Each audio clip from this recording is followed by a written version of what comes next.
What's going on, guys? So today we're gonna be finding true TDC on AJ's car, and this car is on a Holley Terminator.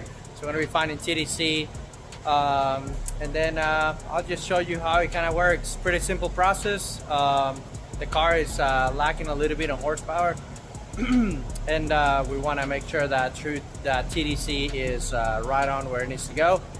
So let's get it done. All right, guys, so first things first, we have to take the coils out of the way. Just hang them out, that way we can take the valve cover off, and let's do that.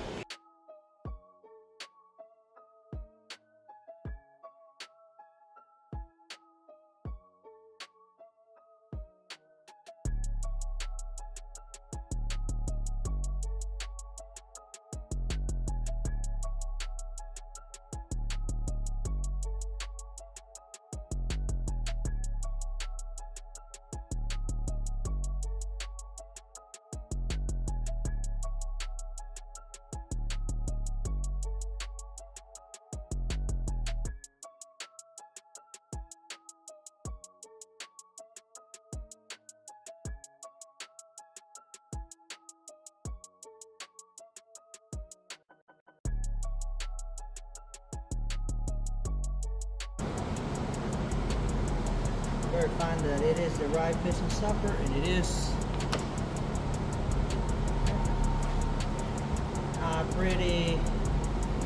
I don't need it to come up too much, so I'm gonna set it pretty far in.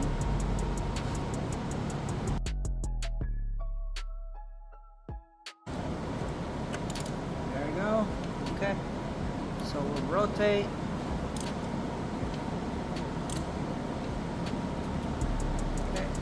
That is one, and we have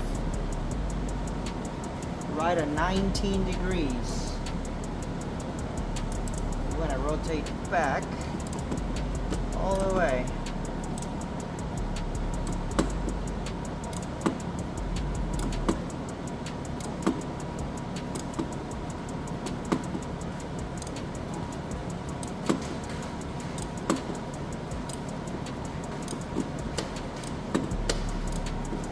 Start getting close to TDC, we'll slow down. We're not close yet. Alright, we're coming up on it here. A little.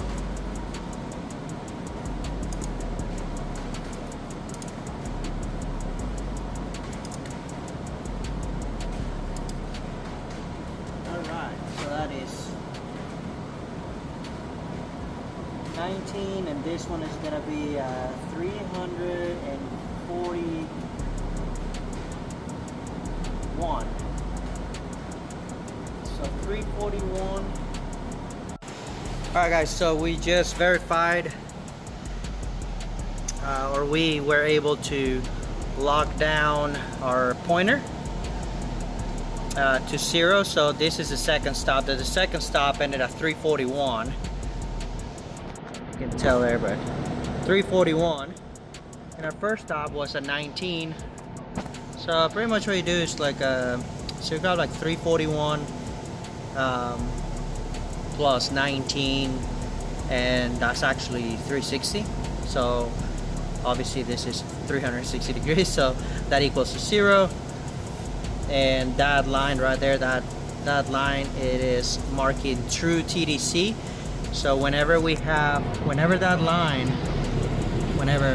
this pointer, Jesus, what is that on my finger? Whenever this pointer is at TDC, that means our piston is at true top dead center. Alright, guys, so we just verified that our mark on the pointer is correct right now. It is at a perfect 0 or a perfect TDC. So right now it's that's the second stop. It's at 341 degrees. So on the first stop we had 19, so 341 19, that's 360. That means that we're at perfect 0. If you didn't, you can just add those two numbers minus 360 to give you a number. And then that, based on that number, you can move that pointer or whatever pointer you have to match. So in this case, we are right at 0. That is good news because we don't even have to touch that. But now the second step is gonna be putting everything back together and actually going into the Holley, into the ECU, and setting static timing. Okay, so we're gonna go into the ECU, set static timing to say like 20 degrees, and get the timing line and set it to 20 degrees, and we should be matching static timing on the ECU and the timing on the pointer. Okay, so let's do that now. All right, so it's as simple as putting everything back together.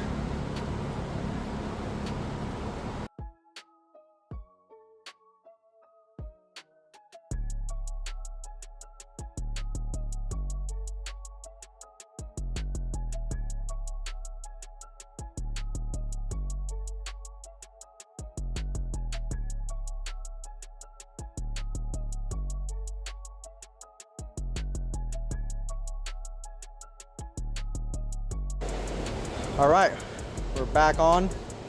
So we are ready at this point to do the static timing. So let's get the laptop, let's hook it up to the car, and let's get that ready. All right guys, so now we go and enable static timing. So we go to enable static timing check. And we're gonna set this puppy to 20 degrees, okay? All right, set static timing to 20 again. Re-verify, and this time we're also going to check for inductive delay.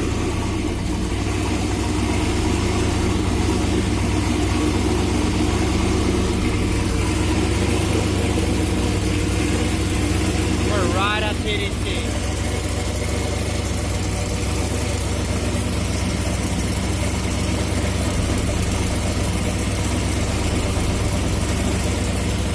Alright, now we're going to rev it and make sure that inductive delay is good. So I'm gonna put the phone down for this.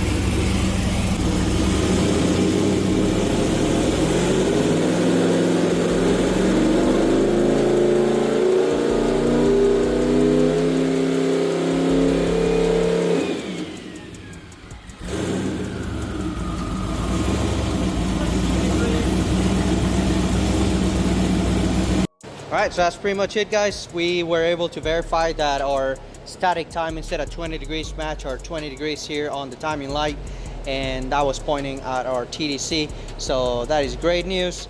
Now when we were to rev the motor right to about 4,500 5,000 RPMs, just with the static timing still at 20, we were able to see that the pointer was moving back. Okay, so it was retarding timing about 3 to 4 degrees, which is not ideal, right? Because if you're commanding, for example, let's just call it 15 degrees, it's gonna pull 4 degrees out of that. So when you're high on the RPM, you're actually seeing about 11 degrees of timing. So that is not ideal if you're trying to squeeze every inch of power out of that motor. So what you're trying to do is move that inductive delay, right? So with that inductive delay, you're gonna have to play a little bit. If you add the number too much, if you go to say like 80, 90, 100, the more you add, you have to be careful, because in that pointer, right, what you're gonna see is the pointer doesn't actually move, but what I'm trying to explain it the best I can, the pointer is gonna start showing you that it's adding timing, right? The ignition time is gonna start accelerating as you're revving up the motor.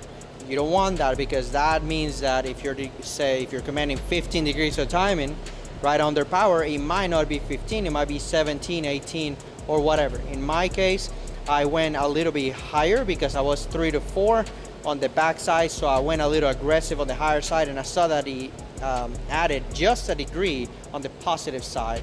So if I was in this case, right, not in this case, but as an example, if I was at 15 degrees, it would be at 16 degrees with that aggressive inductive delay. So I backed up the inductive delay just a little bit, and I am just on the negative maybe 0.3, not quite to like 0.5. I feel comfortable there. I can play with that inductive delay just a little bit more, but I feel comfortable leaving it there. That is pretty spot on at TDC when we're moving up the RPM range. So that is pretty much all you do, guys, to set up your TDC. This is almost, not almost, I would say every time you do a Holley ECU or any other aftermarket ECU, you want to find your true TDC. Because if you're not finding true TDC, what can happen is that the timing that you set up if you set up timing, say 10 degrees, it might not be 10, guys, it might be 18. I've seen I've seen Holleys be off like 6 degrees on the positive side, which is very extreme.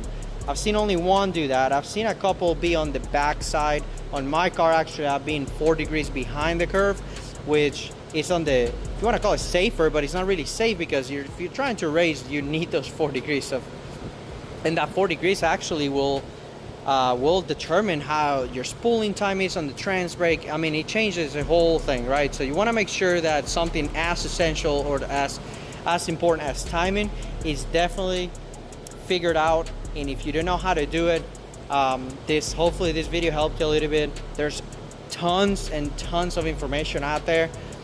Go to like the Holley forums and you name it. There's tons of ways to figure out exactly what to do, and I highly recommend you do that before you go out and ripping with your car.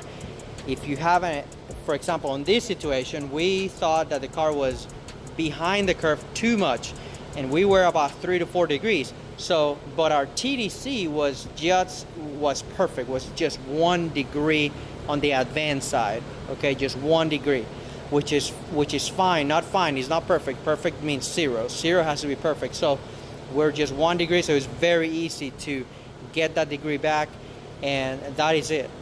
But again, if you have a Holley ECU and you're just getting your car done and just strapping it on the dyno and your gains are not what you think they are gonna be, there's a good chance that your timing is not exact. Your timing is not synchronized 100% with the ECU. So motor and ECU need to communicate, need to be synced 100%, and at that point, then you can move forward. Hope you enjoyed the video, guys, and we're gonna take this for a cruise. We're gonna see how it drives, make sure that there's no hiccups, there's nothing based on the changes, even though they were very minimal. Wanna make sure that everything's good to go. We'll make probably a power pull or two, make sure that it stands up and everything's doing good. And not stands up, it would be really nice if it stands up, but wanna make sure it's making good power, make sure it's safe, and then good to go. All right, let's make a second gear pull here. Make sure that this is good to go.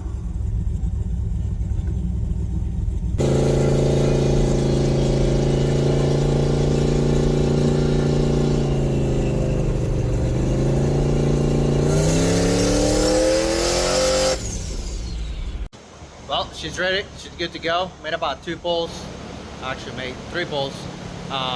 And then one of them, I ended up actually spinning a little bit. I don't want to get my phone out on the 3rd time. It's not worth recording a video when I want to get both my hands on the steering wheel, make sure that everything's good and safe. So, but she seems happy, and I think we gained a little bit of power there, and we just revving it to like 6,000 RPM, nothing crazy. So now the next step is going to be put a shifter solenoid. He has a pretty nice shifter from Motion Raceworks, and then we'll make a video on that, and we'll wire that up, and we'll test on low RPM shifting, make sure that it's, the solenoid is working and the CO2 lines and all that stuff is plumbed properly, and that's pretty much it. See you guys in the next video. Hopefully you enjoy it. This car is pretty cool. It's a good friend of mine, and this thing is gonna be ripping for sure. So see you guys later. Bye.